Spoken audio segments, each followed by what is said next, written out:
Hi everyone. Thank you for coming tonight and supporting such a great cause. My battle with cancer began back in September of 2009 when my husband was diagnosed with a grade 4 glioblastoma, which is a very aggressive form of brain cancer. We went through one surgery and then a year of treatment, chemoradiation. They found a second tumor on May 2011. We went through a second surgery, and my husband, which I forget to mention, is a musician and a great musician.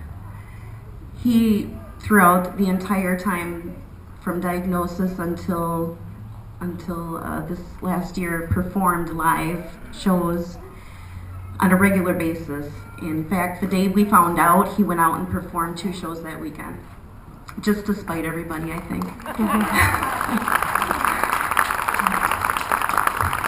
Through all the treatment and everything in that first year, we did also have, a few unexpected occurrences with seizures and emergency room, hospital visits, doctor visits. It's a lot when you put it all together.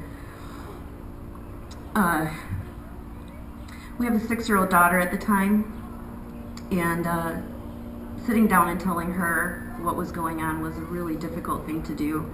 That was a really tough choice. We thought long and hard about how we were going to tell her and how we were going to approach it, because it was scary, and it was scary to us, and we didn't know what to expect, and we didn't really know what to tell her to expect. But as I sat down and talked with her and explained to her what was happening, I found it just kind of came out very easily, and she understood and accepted it a lot better than I expected that she would. In fact, she has been the most mature child I have ever come across in my life going through this experience. And doing this with her has been just such an experience in itself.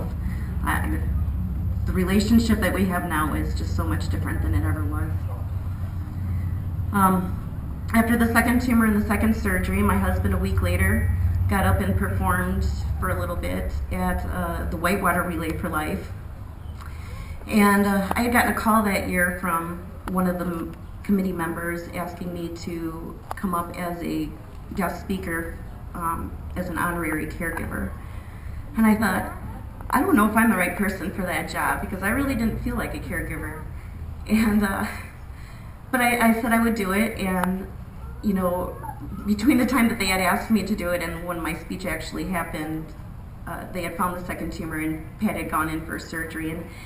And I sat down and I really thought about it, and I realized, okay, I guess I am a caregiver. I mean, I take him to doctor appointments, I take care of his medications, I drive him everywhere he needs to go because he lost his license. I worry about him 24/7. I watch for every little change that could be possible. Yeah, I guess I do. I am his caregiver. And that was a really hard thing to accept, because I don't think I wanted to be his caregiver. I was his wife. It's a very different relationship. Pat went through another year of chemo, and they told us at the time when they started him on it that it would be until another tumor happened or he were to pass away. A year later, in May of 2012, they found his third tumor, and this time they didn't do a surgery. They put him on a different chemo medication, which ended up putting him in the hospital a few times and almost shut his liver down, so they had to stop that right away. We were told when they put him on that medication that that was a last resort medication, so I was very pleased when they came to us and said that they could do a re-radiation on him and give us some more time. We went through the whole summer last year, celebrated our 15th wedding anniversary in radiation 5 days a week. When we finished, Pat had a 40th birthday, so I threw a surprise party for him. And later that month we had an MRI. They said that the area seemed like it had grown, but they weren't really sure that it was tumor, just swelling from the treatment. In November we repeated an MRI, and they told us the same thing. December 14th, my daughter had a violin recital, 2 of them, one at her school and the other one was at the university in Whitewater, which is where we live. And Pat came home from watching her play at school and told me that he was having some problems. And as time went on, I noticed that he was losing, the ability to use the right side of his body. So we ended up in the emergency room. They sent him to UW that night. They did an MRI. And December 15th, the very next day, the doctor came in and told us that the tumor had spread to a point where there was nothing more that they could do. They said that he maybe would have weeks, possibly months left to live. Days, possibly weeks left to live. Pat and I went home completely devastated. We knew that that day might come, but we never really thought that it would happen.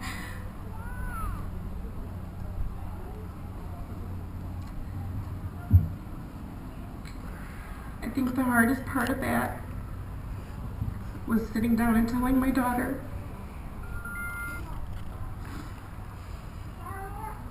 She came home the next day after we got home from the hospital, and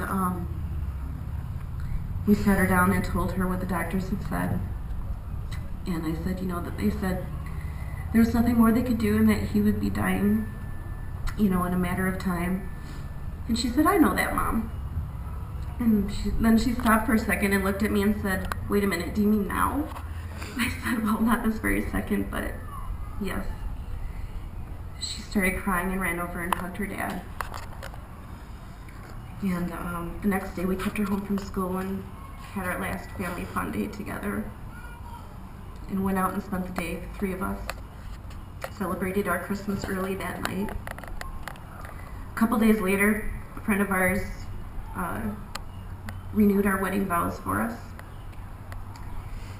And we spent the next couple months going through as many of his songs as he could. Pat wrote songs, he recorded them. In the last 3 years prior to that day, he had recorded several CDs along with playing out and performing. And we were trying to finish up as much as we possibly could, as much as time would allow. We knew at some point that his speech would not be what it was. Part of the problem with brain cancer is that it is not just the cancer. There are neurological disabilities that are associated with that. And you can lose your ability to speak, word search issues, math, reading, writing, sight, a number of things can happen. And all these things started happening slowly, one at a time. And then February 7th this year, 4 months ago today, I lost Pat.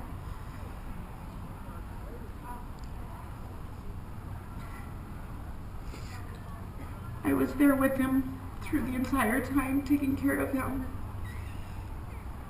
Night and day. The guy never let me sleep for whatever reason. He always felt he had to get up somewhere between midnight and 6 o'clock in the morning to go somewhere, like every 10 minutes. And I spent a lot of my time chasing him back in bed. Spent a lot of my time, trying to juggle things between him and hospice and my daughter and her school and getting up in time for school. There was one day that I overslept and I woke up and it was late and she should have already been up and out to school, and I frantically ran to the stairs and yelled for her, and she didn't answer, and I looked into the kitchen and I realized that she had gotten herself up, made herself breakfast, and got herself off to school by herself. And she was 9 years old at this time. And my heart just dropped because I felt like I was letting her down because I wasn't taking care of her like I should have been. But I was so exhausted from taking care of Pat. There was just no happy medium for me.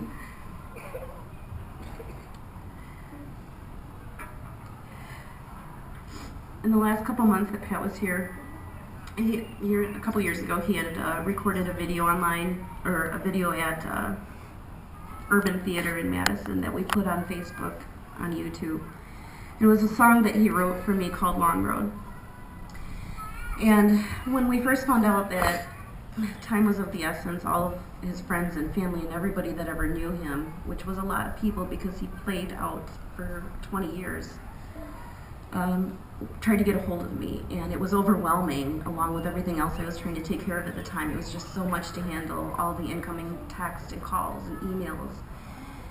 And so one night I got creative and I thought, well, what if I put this video on YouTube and ask everyone on our Facebook pages to share it with everybody, and that'll give everyone a feeling of like they're a part of this, and it'll make Pat feel good, because one of his big dreams was to have his song heard around the world by billions of people. And you know, I thought that it might be nice to see if we could try to make that come as true as possible for him. Well, little did I realize that it was going to take off the way that it did, and within a few days, you know, the video had somewhere around 20,000 hits, and for Pat it was a wonderful experience. For me, it kind of backfired, because then even more people were reaching out to me.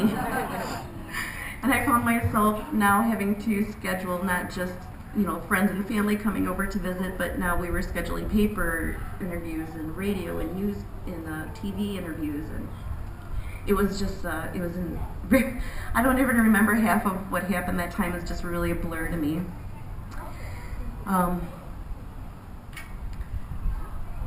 When Pat and I met, we believed that we were soulmates and that we were meant to be together. And every part about who we were as individuals fit so perfectly with who the other person was. We made an amazing team, and through this experience, we made an even more amazing team. Because no matter what happened, no matter how mad we were at each other, or how stressed out, or scared, we pulled it together, and we kept each other going. He will always be a part of my heart. Pat always contributed to Relay for Life events over the last, I don't know, 10 years, or longer even. And it wasn't until this experience that I think I really understood what this was all about. So as I stand here looking at all of you in your purple shirts, I just want to wish you a happy birthday, because I know how much it means to you to make another birthday. Thank you.